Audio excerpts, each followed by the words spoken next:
Russian researchers in the late 1940s kept 5 people awake for 15 days, using an experimental gas-based stimulant.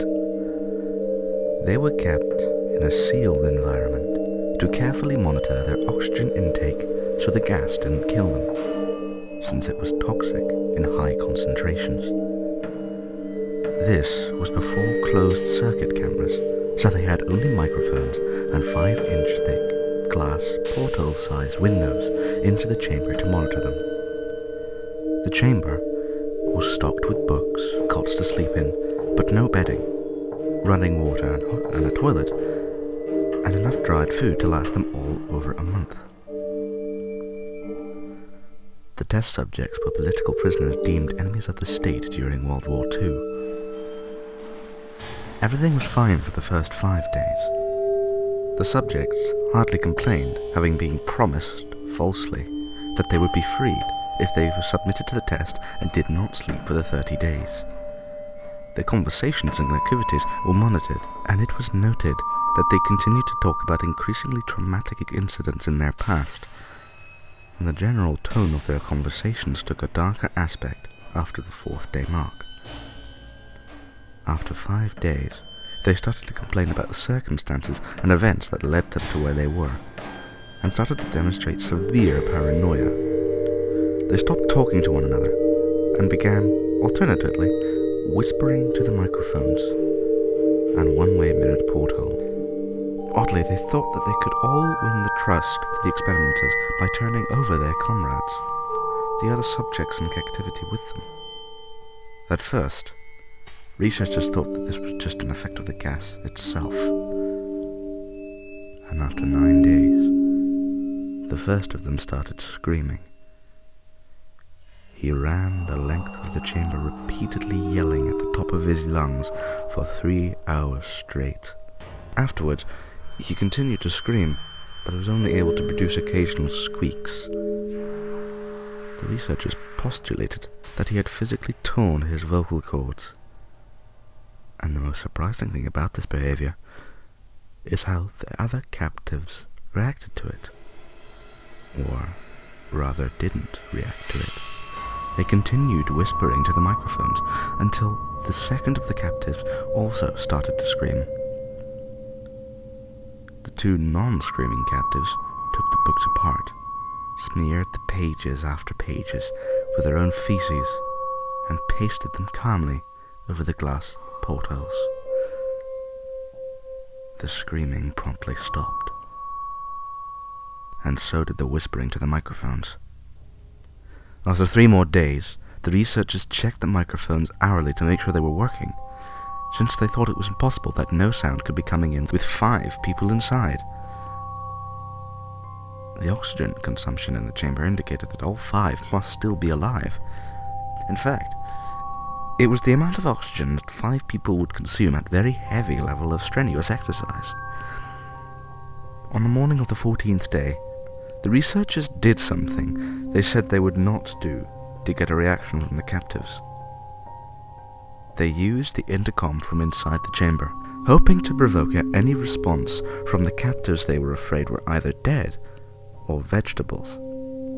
They announced, "We are opening the chamber to test the microphones. Step away from the door, lie flat on the floor, or you will be shot. Compliance will earn one of you your immediate freedom." To their surprise, they heard a single phrase in a calm voice respond, "We no longer want to be freed."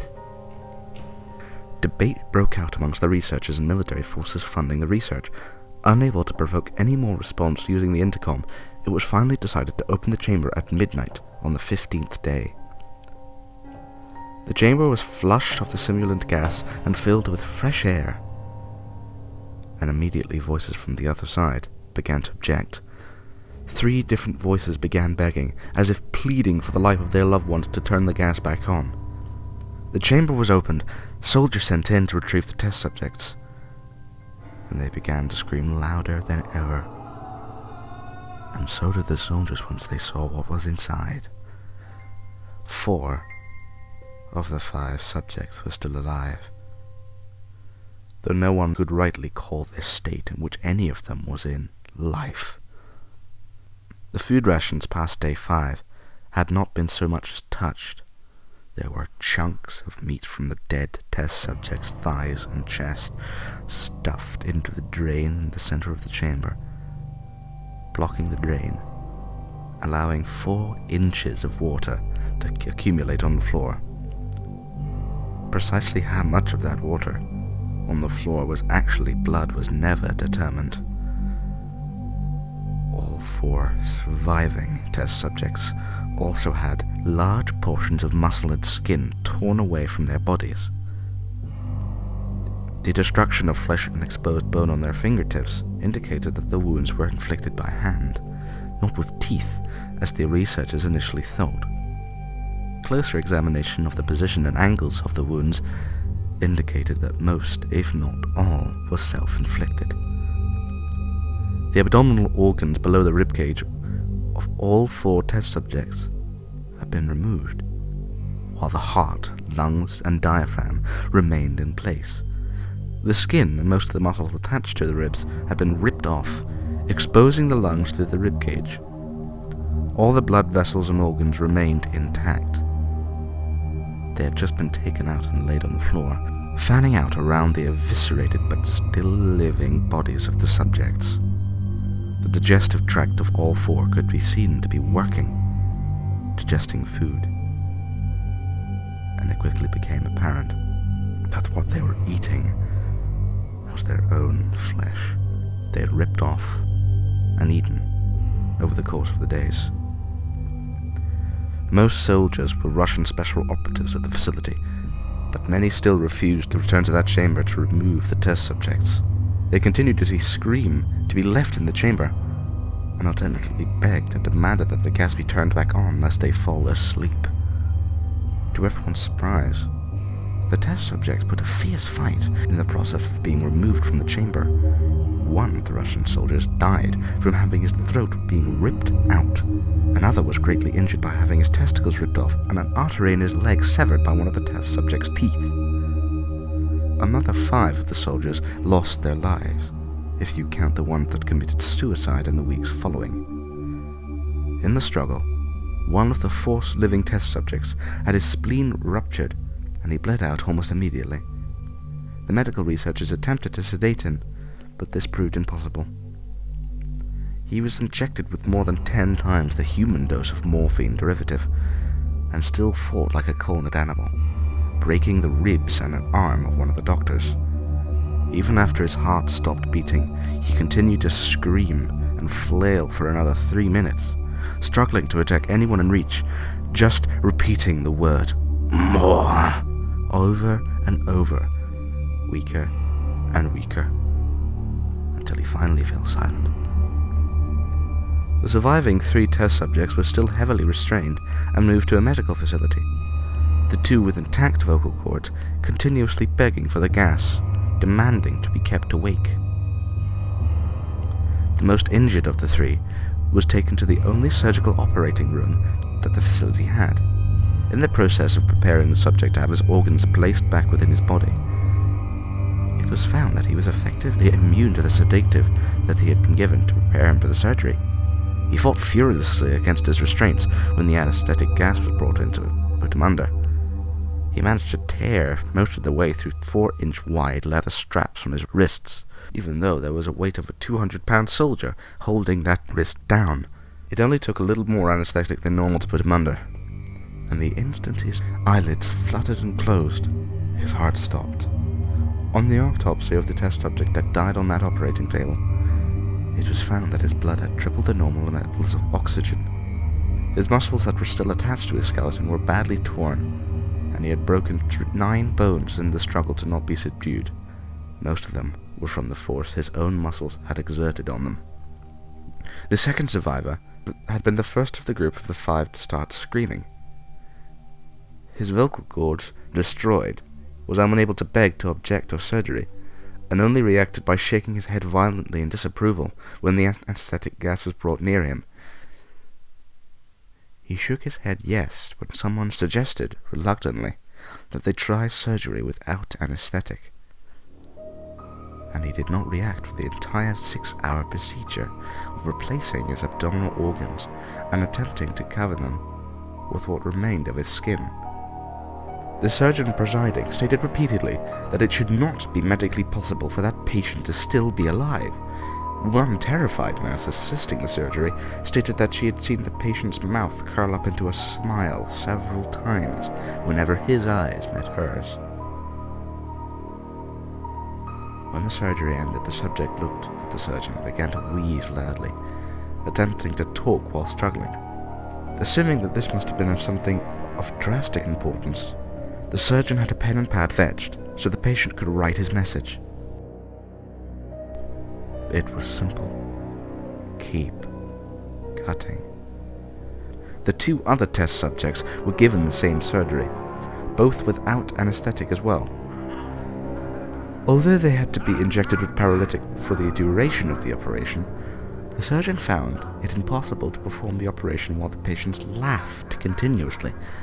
Once paralyzed, the subjects could only follow the attending researchers with their eyes.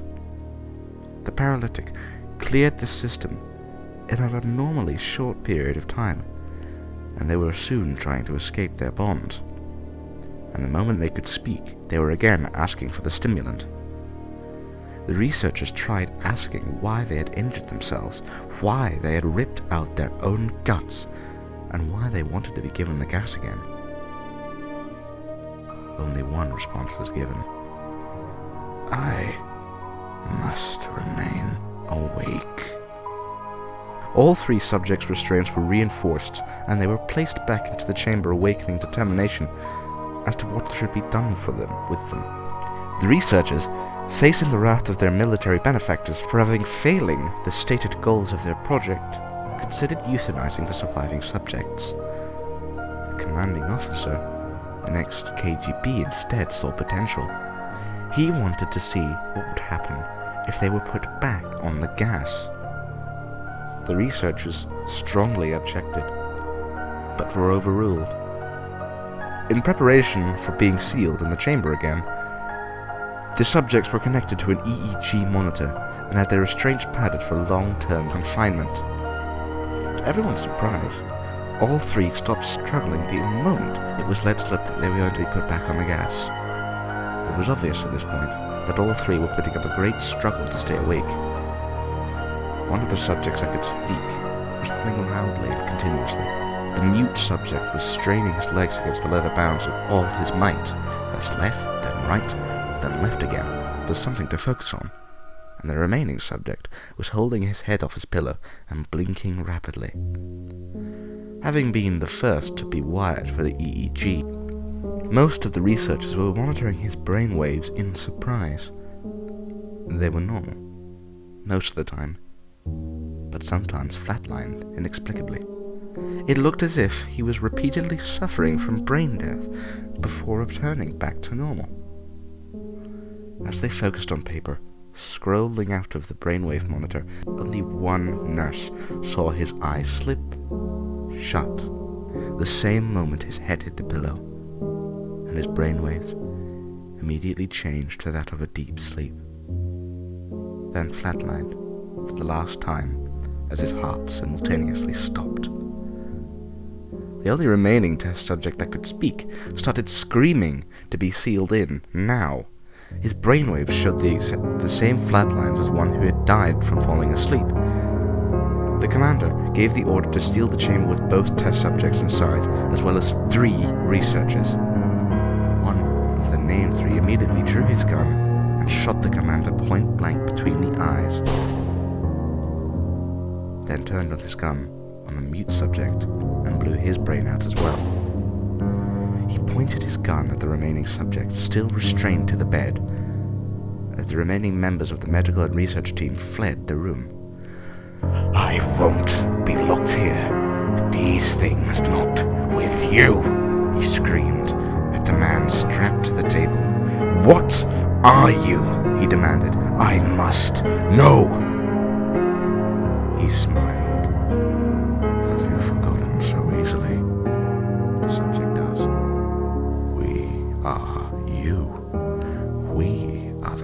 emptiness that lurks within you all, begging to be free at every moment in your deepest animal mind. We are what you hide from in your beds every night. We are what you sedate into silence and paralysis when you go to the nocturnal haven where we cannot tread.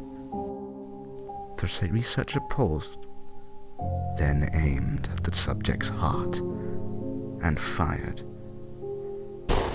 The EEG flatlined as the subject weakly choked out, "So, nearly free."